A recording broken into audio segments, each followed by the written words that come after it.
అందరికీ నమస్కారం. నేను మీ కిరాకార్పేని. కొద్ది రోజుల క్రితం ఆర్కే రోజా వెక్కి వెక్కి ఏడ్చింది. నన్ను ఆ విధంగా అనుచిత వ్యాఖ్యలు చేస్తారా, చాలా బాధగా ఉంది, నా బిడ్డలు ఎంతో ముందే ఇవన్నీ విని భయపడి బాధపడి ఇతర దేశాల్లో చదువుకుంటున్నారని చెప్పింది. కాబట్టి అది అయిపోయిన తర్వాత ఏమైనా మారిందేమో అని జనాలు అనుకున్నారు. నాకు ముందే తెలుసు ఆర్కే రోజా మారదని.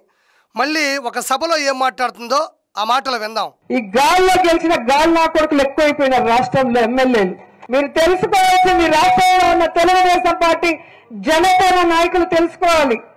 ఇప్పుడే అంటే హైదరాబాద్ కు పారిపోయే వాళ్ళు రేపు జగనన్న ప్రభుత్వం వస్తే వీళ్ళు హైదరాబాద్ గారు అమెరికాకు పారిపోతారు. ఆ రోజు మిమ్మల్ని కాపాడటానికి ఎవ్వరూ ఉండరు. వీళ్ళని నమ్మకం ఈ రోజు కనుక వైఎస్ఆర్ కాంగ్రెస్ పార్టీ వాళ్ళని మీరు టార్చర్ పెట్టినా, కేసులు పెట్టించినా, కొట్టినా దానికి 100 రెట్లు మీకు వడ్డీతో కూడా తిరిగి ఇచ్చేస్తామని కూడా ఈ సందర్భంగా తెలియజేసుకుంటున్నాం. విన్నారు కదా, ఆర్కే రోజా మళ్ళీ గాలిలో గెలిచిన గాలి నా కొడుకులు అంటుంది. అంతకుముందు కూడా ఇదే పదం అనింది. ఏరే వాళ్ళు మాట్లాడితేనేమో విక్కి విక్కి మహానటి సావిత్రి గారి లాగా ఆవిడ కూడా పనికిరాదేమో అన్నట్టుగా ముందుగానే అంత గ్లిజరన్ వేసుకొని సాక్షి పెట్టే కాబట్టి అంతా ప్రిపేర్ అయ్యి ఆడడం జరిగింది.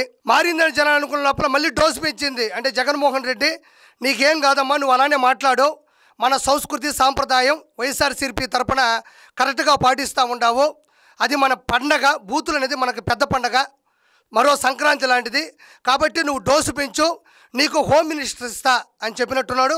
కాబట్టి మళ్ళీ గాల్లో గెలిచిన గాలి నా కొడుకులు ఎక్కువైపోయినారు అని చెప్పడం జరిగింది. ఈ మాటలే కాదు, గతంలో ఆర్కే రోజా మాట్లాడినటువంటి మాటలు కూడా నేను ఒకసారి చదివి వినిపిస్తాను, చూడండి. ఇప్పుడేమో గాల్లో గెలిచిన గాలి నా కొడుకులు అనింది. అంతకుముందు గాలి నా కొడుకు, ఆడంగి నా కొడుకు, ఎవడో లా డాష్ డాష్ గాడు, లా డాష్ జా కొడుకు, పిత్రే నా కొడుకు, నీచ్ కమీన్ పక్కన ఉండి పక్కలు వేసే నా కొడుకు. ఎంతోముందు మాట్లాడిన మాటలు, ఈరోజు మాట్లాడిన మాటలు. ఏమన్నా బుద్ధి వచ్చిందా రోజా కంటే? ఏమాత్రం కూడా బుద్ధి రాలేదు. నువ్వంటే మహిళవైపోతావు, నిన్ను ఎవరైనా అంటే అవతల పార్టీ ఓడిపోతుంది, మహిళని అన్న ప్రతి ఒక్కరూ అనుభవిస్తారు, కాబట్టి నువ్వు ఇలానే ప్రొసీడ్ అయిపో, నీ ప్రోగ్రామ్ని ఇలానే ముందుకు తీసుకెళ్ళిపోవని జగన్మోహన్ రెడ్డి అండుకో చెప్పినట్టున్నారు. ప్రజలందరూ చూస్తూ ఉండగా వెనక్కి తగ్గకుండా ఆ మాటలు మాట్లాడడం జరిగింది. ఇదే రోజా నేను అడుగుతున్నా, రోజా మీద ఒక ఆత్మకథ రాసిన, బయోపిక్ చేసిన ఎలా ఉంటుంది? ఈవిడ మదర్ తెరీసా లాగానో డొక్కా సీతమ్మ గారు లాగానో ఫీల్ అయిపోతుంది. వైఎస్ఆర్సీపీ తరపున ప్రజలకేదో సాయం చేస్తున్నట్టు గొప్ప వ్యక్తిలా భావిస్తుంది. తెలుగు భాషలో ఉండే బూతులన్నింటినీ తీసుకొచ్చి ఒక తెల్ల కాగితం మీద రాస్తే అదే రోజా ఆత్మకథ. ఎవరైనా మహానుభావుల ఆత్మకథ రాస్తే అన్నం పెట్టారు, ఆదుకున్నారు, స్వచ్ఛందంగా పనిచేశారు, తన సొంత ఆస్తి మొత్తాన్ని పేద ప్రజలకు రాసిచ్చారు, ఇలాంటివి ఉంటాయి ఆత్మకథలో. కానీ ఈవిడ ఆత్మకథలో మాత్రం బూతులు తప్ప ఏమీ ఉండవు. అది ఆర్కే రోజా ఆత్మకథ. ఆర్కే రోజా మీద బయోపిక్ తీస్తే ఎలా ఉంటుంది? అది బయోపిక్ కాదు, భయం పిక్. ఈరోజు నేను ఆర్కే రోజాని స్వతహాగా ఒక మాట మాట్లాడుతున్నా సూటిగా. నీకు దమ్ముంటే ఈ భారతదేశంలో, ప్రపంచంలో కూడా ఎవరి బయోపిక్ చెయ్యాలన్నా, ఎవరైతే ఇప్పుడు ఫర్ ఎగ్జాంపుల్ సావిత్రి గారిది కీర్తి సురేష్ గారు చేశారు, ధోని గారిది ఆ ప్లేస్లో సుశాంత్ సింగ్ రాజ్పుట్ గారు చేశారు. నీ బయోపిక్ తీయాలంటే నువ్వు తప్ప ఆ పాత్రకి ఇంకెవరూ సూట్ అవ్వరు. రోజా నీకు బడితో పూజ అనే బయోపిక్ తీయాల్సి వస్తే నీ క్యారెక్టర్ నువ్వే చేయాలి, ఇంకెవరూ ఆ సాహసం చేయరు, అన్ని బూతులు ఎవరూ మాట్లాడలేరు. ఫర్ ఎగ్జాంపుల్ నీ సహచర నటులు ఉన్నారు, నీకు ఇండస్ట్రీలో బాగా సర్కిల్ ఉంది, తమిళనాడులో కూడా సర్కిల్ ఉంది, భారతదేశ వ్యాప్తంగా 100 పైకి చిలుకు సినిమాలు చేశావు. ఎవరైనా నీ పాత్రకి సూట్ అయ్యే నీ సహ నటుల్ని పిలిపించవు, నీ కథ మొత్తం వినిపించవు, ఈ సినిమాలో మీరు నటించాలి నా బయోపిక్లో అని అడుగు, ఒక్కరు కూడా రారు. నువ్వు భోజనానికి బిల్లు వస్తారు, షాపింగ్కి బిల్లు వస్తారు, మూవీకి బిల్లు వస్తారు, తిరుమల కొండ దర్శనానికి బిల్లు వస్తారు, కానీ నీ బయోపిక్లో నటించాలంటే మాత్రం ఎవరు ఆ దరిదాపుల్లో కూడా ఉండరు.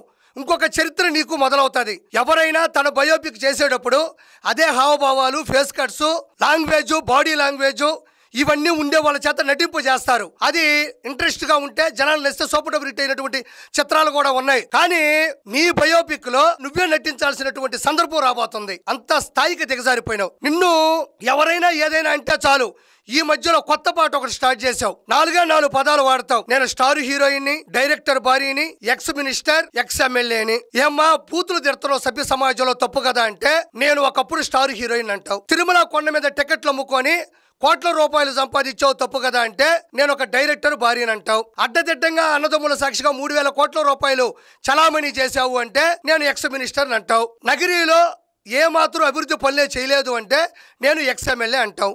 నీతో ఎట్ట యాగాలా అంటే ఈ 4 పాత్రలు జనాలకి వినిపించినంత మాత్రాన, చూపించినంత మాత్రాన జనాలు నీకు ఓట్లేస్తారనుకుంటున్నావా? ఈ పాత్రలు కాదు, నీకు రానున్న రోజుల్లో ఇడ్లీ పాత్ర మిగులుతుంది. రోడ్డు పక్కన చిన్న బండి పెట్టుకొని ఇడ్లీ పాత్రతో ఇడ్లీ అమ్ముకోవాలా, చట్నీ చెన్నై సాంబార్ వేసుకొని మాట్లాడేటువంటి నీ భాష ద్వారా ఇదే నీకు శాశ్వత శిక్ష ప్రజలు విధించబోతా ఉన్నారు. నాకు ఇంకోటి అర్థం కాదు ఆర్కే రోజా, మాటికి వస్తే ఈవీఎంలు అంటావు, కాసేపేమో అదృష్టం అంటావు, కాసేపేమో గాలికి గెలిచారంటావు. ఈవీఎంలా అదృష్టమా గాలికి గెలిచారా? ఒక క్లారిటీ ఇవ్వు. నీకు మానసిక రోగివు నువ్వు. నీ మానసిక స్థితి బాగోలేదు, నీకు స్టెబిలిటీ లేదు, మాట మీద నిలబడే అవకాశమే లేదు. నీకు దండం పెడతా, ఎర్రగడ్డలో జాయిన్ అవ్వు. ఎర్రగడ్డలో జాయిన్ అయినా మరో బోరుగడ్డ, ఎర్రగడ్డలో జాయిన్ అయినా మరో బోరుగడ్డ. బోరుగడ్డకి ఏ మాత్రం తక్కువ కావు. నీ భాష, నీ బాడీ లాంగ్వేజ్ బోరుగడ్డని ఎలా మాట్లాడుతున్నాడో అంతమించి రెట్టించిన ఉత్సాహంతో మాట్లాడుతూ ఉండవు. తర్వాత ఎక్కడోళ్ళు అక్కడ దాక్కోవాలా. గెలిచిన తర్వాత 1 year నువ్వు చెన్నై బోర్డర్ దాటి ఆంధ్రాలోకి రాలా. దాక్కోవడం గురించి నువ్వు చెప్తున్నావు. అన్న యలహంక ప్యాలెస్కి వెళ్తాడు హెలికాప్టర్ ఎక్కి, అక్కడి నుంచి బయటకు కూడా రాడు, ఇక్కడ ఉంటే ఎవరు అరెస్ట్ చేస్తారో అని దాక్కునే దాని గురించి నువ్వు చెప్తున్నావు. అసెంబ్లీకి రా అంటే ఆ దరిదాపులకు కూడా రాడు, దాక్కునే దాని గురించి నువ్వు చెప్తున్నావు. కొడాలని ఇప్పుడు కూడా గుడివాడకు రాలా, WWFలో ఉండే ఇంత పెద్ద బెల్ట్ వేసుకొని తిరుగుతున్నాడు. పేరుని నాని ఏమో ఎక్కడికి వెళ్ళాడో కూడా తెలియదు, దాక్కున్నాడు. దాక్కోవడం గురించి నువ్వు నీ జగన్మోహన్ రెడ్డి అండుకో మాత్రమే చెప్పాలా. తర్వాత ఏదో మాట్లాడుతూ ఉండవు, వడ్డీతో సహా చెల్లిచ్చేస్తామంటున్నావు. నీకు నిజంగా దమ్ము ధైర్యం ఉండి నువ్వు ఇప్పుడు చెప్పే మాట మీద నిలబడాలి అనుకుంటే 14 లక్షల కోట్ల రూపాయలు అన్న అప్పు చేశాడు ఆంధ్రప్రదేశ్ మీద. దానికి 1000 కోట్ల రూపాయలు చంద్రబాబు నాయుడు గారు వడ్డీ కడుతున్నారు. ఇప్పుడు చెప్పావు కదా, వడ్డీతో సహా తిరిగి చెల్లించేస్తామంటున్నావు కదా. ఈ 14 లక్షల కోట్ల రూపాయలు అసలు, దానికి గట్టిన 1000 కోట్ల రూపాయలు వడ్డీ తిరిగి అన్న చేత చెల్లించేసి నువ్వు నిజంగా మాట మీద నిలబడే వ్యక్తిత్వం ఉన్న స్త్రీవి అయితే రాష్ట్రంలో ఉండే అప్పులు సంబంధించిన వడ్డీతో సహా తిరిగి చెల్లించేటువంటి అవకాశాన్ని అన్నకి కల్పించు. గాలి నా కొడుకులు, మరి మనం కూడా గెలిచాం కదా 11 సీట్లు. గాలి నా కొడుకులు అంటున్నావు, మరి అన్న కూడా నేను అనట్లేదు, ప్రజలు అడుగుతున్నారు. గాలికి గెలిచిన గాలి నా కొడుకులు అంటున్నారు కదా. మన వైఎస్ఆర్సీపీ పార్టీలు కూడా 11 మంది గెలిచారు, అందులో పులివెందుల శాసనసభ నుంచి అన్న కూడా గెలిచాడు. మరి నా గాలి నా కొడుకు అంటే మరి అది ఇది అన్న కూడా అని అంటున్నారు. నేను అడగట్లా, ఎందుకంటే నువ్వే అన్నావు కాబట్టి.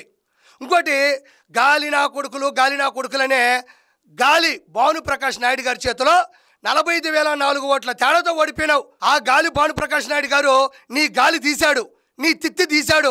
ఈ గాలి నా కొడుకులు అనబట్టే కదా మన ఫ్యాను అయ్యా తిరుగుతుంది ఫ్యాను అని పాట పాడుతూ ఉన్నాం. ఫ్యాను తిరిగితే ఏం రావాలి?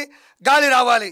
మరి 151 స్పీడ్తో తిరిగేటువంటి ఫ్యాన్ ఉన్నటువంటి గాలి 11 సీట్లతో 11గా పరిమితం అయ్యి గాలి ఎందుకు ఆగిపోయింది? ఇలా గాలి మాటలు మాట్లాడే, ఇలా గాలి నా కొడుకులు అనబట్టే వైఎస్ఆర్సీపీ ఫ్యాన్ ఆగిపోయి గాలి ఆగిపోయింది. కాబట్టి ప్రత్యేకంగా నీ గురించి చెప్పక్కర్లేదు. నిన్నగాక మొన్నే కదా వెక్కి ఏడ్చావు, నా బిడ్డ బాధపడుతుంది, ఫారిన్కి వెళ్ళిపోయింది. మరి నువ్వు మాట్లాడితే సుమతి శతకాలా, వేమన పద్యాలా, చాగంటి గారి ప్రవచనాలా? మరి నువ్వు మాట్లాడి వెంటే డోసు పెంచుకుంటూ పోతా ఉండవు. ఏదో అన్న హోమ్ మినిస్టర్ ఇస్తాడు అని. ప్రజాక్షేత్రంలో, ప్రజాస్వామ్యంలో ప్రజల ఓట్ల చేత గెలవాలి అనుకున్న వాళ్ళు ప్రజలకు నచ్చేటువంటి భాష మాట్లాడాలి, ప్రజలకు నచ్చేటువంటి పనులు చెయ్యాలి, ప్రజలకు నచ్చేలా బిహేవ్ చెయ్యాలి. ఈ మూడింటికి నువ్వు అతీతం కాబట్టే మన గాలి భానుప్రకాష్ నాయుడు గారు నీ గాలి తీశాడు. నువ్వు మళ్ళీ గాలి నా కొడుకులని మాట్లాడటం జరుగుతూ ఉంది. ఇది ఎంతవరకు కరెక్ట్ అనేది ప్రజలు రానున్న రోజుల్లో నీకు 100% ఆ న్యాయాన్ని నీకు ఇస్తాడు. నువ్వేం టెన్షన్ పడబాకు. అక్కడ జరగాలి, ఇక్కడ జరగాలి, వీకెండ్ వస్తే హైదరాబాద్ వెళ్తారు అని చెప్తున్నావు. నువ్వా మాట్లాడేదా? చెన్నై బార్డర్ దాటి ఆంధ్రాలోకి అడుగు పెట్టాలంటే చెమట్లు పడతాయి. నువ్వు మాట్లాడుతున్నావా? బెంగళూరు బారుల్లో తాగుతావు, చెన్నై పబ్బుల్లో ఎగరతావు, దిగిన తర్వాత నెగిరికొచ్చి ఊరు ఎగతావు. నువ్వు మాట్లాడాలా? ఇటలీలో మోకాలు పైదాకు వరకు చిన్న డ్రెస్సులు వేసి టాటూ కనబడేటట్టు తిరిగింది ఎవరు? నువ్వు కాదా? నువ్వు కూడా మాట్లాడుతూ ఉండవా? 3,000 కోట్ల రూపాయలు సంపాదించి చెన్నైలో, మద్దూరులో, మైసూరులో, ఢిల్లీలో డబ్బులు ఆదా చేసి అక్కడ పెట్టుబడి పెట్టింది ఎవరు? నువ్వు కాదా? మరి ఇతర రాష్ట్రాలకు ఎందుకు వెళ్ళావు? 3,000 కోట్ల రూపాయలు నీకు దమ్ముంటే నగిరిలో పెట్టకపోయావా? నువ్వు కూడా మాట్లాడుతున్నావా? మళ్ళీ ప్రజలారా, ఈ హరిహర వీరమల్లు గురించి పవన్ కళ్యాణ్ గారు నిన్న మాట్లాడటం జరిగింది. ఆయన ఏం మాట్లాడారో ఒకసారి విందాం. ఇవన్నీ చెప్పాను అనుకోండి, ఈ పవన్ కళ్యాణ్ ఏ ఊరు వెళ్ళినా కనిగిరి వెళ్తే కనిగిరిలో పెరిగానంటాడు, వైజాగ్ వస్తే వైజాగ్లో పెరిగానంటాడు. కానీ నేనేం చేస్తాను, అందుకే నా పేరు పవనం. నేను తిరుగుతూ ఉంటాను, వెళ్తూ ఉంటాను. మనం పవనాలైతే అవి కూపస్తా మండూకాలు ఇలాగే మాట్లాడతారు. బావిలో కప్పలు గిరిగిసుకొని కూర్చుంటే వాళ్ళకి అర్థం కావు. పవనం తాలూకు శక్తి వాటికి అర్థం కాదు. పవనం సర్వంతర్యామి. ఇక్కడ పవన్ కళ్యాణ్ గారు ఏమన్నారు? నేను ఏ చోటుకి వెళ్తే ఆ చోట్లో పెరిగాను, పుట్టానని చెప్తూ ఉంటాడు అన్నాడు. బాపట్లో పుట్టారు కాబట్టి బాపట్లో నా జన్మస్థలం అని చెప్తారు. నెల్లూరులో వాళ్ళ నాన్నగారు హెడ్ కానిస్టేబుల్గా ట్రాన్స్ఫర్ అయ్యారు, అక్కడికి వచ్చారు. అక్కడే విఆర్ లా కాలేజీలో నాగబాబు గారు చదువుకున్నారు. చిరంజీవి గారు స్టార్ హీరో అయినప్పుడు కూడా అక్కడి నుంచే వెళ్తూ ఉండేవారు. ఇప్పటికీ ఆయన యొక్క గత స్మృతులన్నీ కూడా అక్కడ ఉన్నాయి. అదేవిధంగా నాగబాబు గారు కూడా అక్కడే చదువుకున్నారు. పవన్ కళ్యాణ్ గారు కూడా చిన్నప్పుడు విద్యాభ్యాసం అక్కడ చేశారు. విశాఖపట్నంలో సత్యానంద గారి ఫిల్మ్ ఇన్స్టిట్యూట్లో ఆయన యాక్టింగ్ నేర్చుకున్నారు కాబట్టి విశాఖపట్నంలో కొన్ని రోజులు ఉన్నారు. చెన్నైలో బంధువులు ఉన్నారు, పాత ఇండస్ట్రీ కూడా ఉన్నింది అక్కడే కాబట్టి చిరంజీవి గారి షూటింగ్లకు ఆయన ఇల్లుండొచ్చు కాబట్టి చెన్నై గురించి చెప్పుంటారు. అందులో తప్పే ఉంది? మన జీవితంలో, మన ప్రయాణంలో, మన గమనంలో, మన పయనంలో వివిధ రకాల అయినటువంటి అంశాలు వివిధ రకాల రాష్ట్రాల నుంచి వివిధ దేశాల్లో కూడా అనుసంధానం అయి ఉంటుంది. అందులో తప్పే ఉంది? ఆయన అన్న దాంట్లో అసలు ఒక్కటి కూడా పొరపాటు లేదు కదా. ఎక్కడికి వెళ్తే అక్కడికి వెళ్ళి చెప్తాడు అంటే ఆంధ్రప్రదేశ్లో 10 జిల్లాల్లో ఆయన తిరిగాడు. దానికి సంబంధించినటువంటి ఆయన జ్ఞాపకాలు నెమరేసుకుంటున్నారు. అందులో తప్పే ఉంది? ఇప్పుడు మీ కూతురు ఇటలీలో చదువుకుంటుంది, మీ అమ్మాయి ఎక్కడ చదువుకుంటుందంటే ఇటలీలో చదువుతున్నది, నేను వెళ్ళి ఇటలీకి వెళ్ళి చూశాను అంటావు. మీ ఆయన చెన్నైలో పెద్ద డైరెక్టరు, మరి నువ్వు చెన్నైకి వెళ్ళాల్సి వస్తుంది. మీ అబ్బాయి ఢిల్లీలో చదువుకుంటున్నాడు, ఢిల్లీకి వెళ్ళాల్సి వస్తుంది. మరి ఎక్కడ చదువుతున్నాడు అన్నప్పుడు ఆ ప్రదేశం, ఆ దేశం, ఆ రాష్ట్రం అవి ఎవరైనా చెప్పుకుంటారు. దానికి తప్పే ఉంది? ఆయన జీవితంలో ఉండే అంశాలు ఇదేమన్నా అన్యాయమా, అక్రమా, ఇదేమన్నా భూత, లేకపోతే ఇలా చెప్పడం వల్ల ప్రజలు ఏమన్నా ఓట్లేస్తారా? ఆయన ఏ ప్లేస్కి వెళ్తే ఆ ప్లేసు సరిగ్గా తగినటువంటి జ్ఞాపకాలు నెమరేసుకుంటున్నారు, ఆయన చెప్పుకుంటున్నారు. ఆయన మీరు పదే చెప్పడం వల్ల 100% మీరు కప్పలు, బావిలో కప్పలే కాబట్టి మీరు ఎక్కడెక్కడే తిరుగుతుంటారని చెప్పాడు. అందులో తప్పే ఉంది? దానికి ఆర్కే రోజా ఒక ట్వీట్ చేసింది అనుకుంటా. అసలు ఇలాంటి ట్వీట్ ఆయన ఎలా మాట్లాడినారు, నువ్వు ఎలా మాట్లాడుతుంటావు? ఇది మనుషులు ఎవరైనా ఇంత జుగుప్సాకరమైనటువంటి ట్వీట్ చేస్తారా? ఇలాంటి మెసేజ్ పోస్ట్ చేస్తారా? నోటుకొస్తే ఎబ్బెట్టైన మాటలు, జుబుప్సాకరమైనటువంటి పోస్టులు. ఆయన అన్న మాటకి నువ్వు పెట్టింది అపాన వాయువు అంతటా ఉంటుంది, కానీ ఏమి లాభం? దీని అర్థం కూడా నేను చెప్పను. చాలా జుగుప్సాకరమైనటువంటి మాట ఇది. ఇది ఒక పోలిక. ఆయన చెప్పిన దాంట్లో నిజంగా అబద్ధం ఏమన్నా ఉంటే, ఏమయ్యా పలానా చోట నువ్వు తిరగలేదు కదా, ఎందుకు చెప్పావని అడగాల. అది కూడా ప్రజలకు అవసరం లేదు, నీకైతే అసలు అవసరం లేదు. ఇదేంది ఈ పద్ధతి? నాకు అర్థం కావడం లేదు. నీకు ఎవరు ఈ గైడెన్స్ ఇస్తున్నారు? ఈ భాష, ఈ వల్గర్ లాంగ్వేజ్, ఈ సోషల్ మీడియాలో ఈ పోస్టులు నీ పిల్లలు కానీ, నీ భర్త కానీ, నీ సాటి హీరోయిన్లు కానీ, ప్రజలు కానీ చూడరా? ఇదేమన్నా చెవులో చెప్పిందా, గోడ మీద రాసిందా? ఎందుకు ఇంత దిగజారిపోతున్నావు?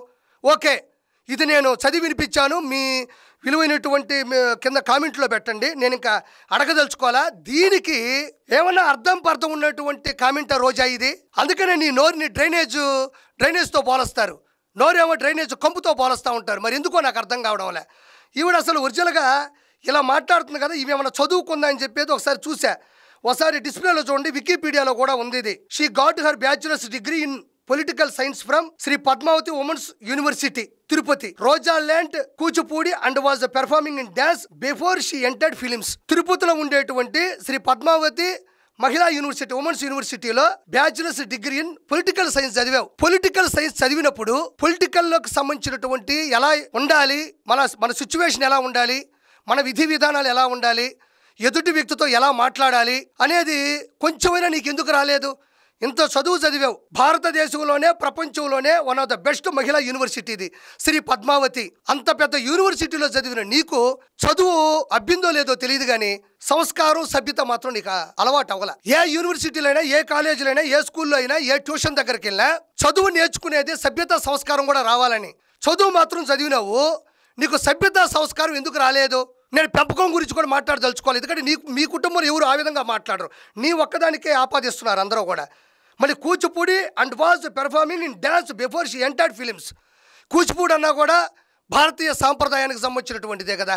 ఆ సాంప్రదాయం ఒక కూచిపూడి డ్యాన్స్ చేసేటప్పుడు ఒక మహిళని ఒక దేవతలు ఆరాధించే పొడమి ఇది. అక్కడ వచ్చేటువంటి పద్యాలైనా పాటలైనా వాటికి సంబంధించిన మిగతా శ్లోకాలైనా ఏదైనా కావచ్చు, ఆ నోరే ఈ గబ్బు నోరుతో మాట్లాడుతుందంటే ఆ కూచిపూడి యొక్క పెర్ఫార్మెన్స్కి ఏముంటుంది? కూచిపూడే పద్మావతి ఉమెన్స్ యూనివర్సిటీలో నువ్వు పొలిటికల్ సైన్స్ చేసావా? ఇది చెప్తే ఎవరైనా నమ్ముతారా? ఆ యూనివర్సిటీకి కలంకంలో ఉండవే నువ్వు. ఎప్పుడు నేర్చుకుంటావు ఇవన్నీ? నోరు తెరిస్తే బూతులు, నోరు తెరిస్తే అబద్ధాలు, సాటి మహల్ని కించపరుస్తుంటే డ్యాన్సులు వేయడాలు, సొంత పార్టీ నుంచి అంటే ఫస్ట్ అమ్మలాంటి పార్టీ నుంచి బయటకు వచ్చి దాన్నే దూషించడాలు, చంద్రబాబు నాయుడు గారిని అన్యాయంగా అరెస్ట్ చేస్తే స్వీట్లు పంచడాలు, బాణాసంచాలు పేల్చడాలు, డీజే సాంగులకి డ్యాన్స్ వేయడాలు. నువ్వు కూడా మాట్లాడుతూ ఉంటే జనాలు నిన్ను ఏమనుకుంటారు? కాబట్టి నీ కెరీర్ ముగిసిపోయింది, నీ చరిత్ర అంతమైపోయింది. నీ ఆత్మకథ అంటేనే తెల్ల కాగితం మీద తెలుగు రాష్ట్రాల్లో ఉండే బూతులని రాయడం, నీ బయోపిక్లో నువ్వే నటించాల్సి వస్తుంది. నిన్నెవరు ఇంకా పట్టించుకోరు. ఖచ్చితంగా రానున్న రోజుల్లో నువ్వు మూల్యాన్ని సమర్పించుకుంటావు. ఎవరైతే ఆడవాళ్ళని కించపరుస్తారో వాళ్ళు నాశనం అయిపోతారు అన్నట్టే, ఆడవాళ్ళని పరుస్తున్నప్పుడు సాటి మహిళ కూడా ఇలా ఎంజాయ్ చేస్తుంటే కూడా మూల్యాన్ని సమర్పించుకుంటారు. గుర్తుపెట్టుకో రోజా, నీ పతనం ఎప్పుడో మొదలైపోయింది. 2029లో అన్న అంతమోపోతున్నాడు. లిక్కర్ స్కామ్ 3,500 కోట్ల రూపాయల లిక్కర్ స్కామ్లో 11 మంది అరెస్ట్ అయ్యారు, రిమాండ్కి వెళ్ళారు. నెక్స్ట్ అంతిమ లబ్ధిదారుడు అన్నే. అన్నెళ్ళిన తర్వాత మీకు దిక్కు దిశానం కూడా ఉండదు. కాబట్టి ఇకనైనా మారు అని నేను అన్నాం. ఇకనైనా నీకు జీవితం లేదని తెలుసుకో. Good bye.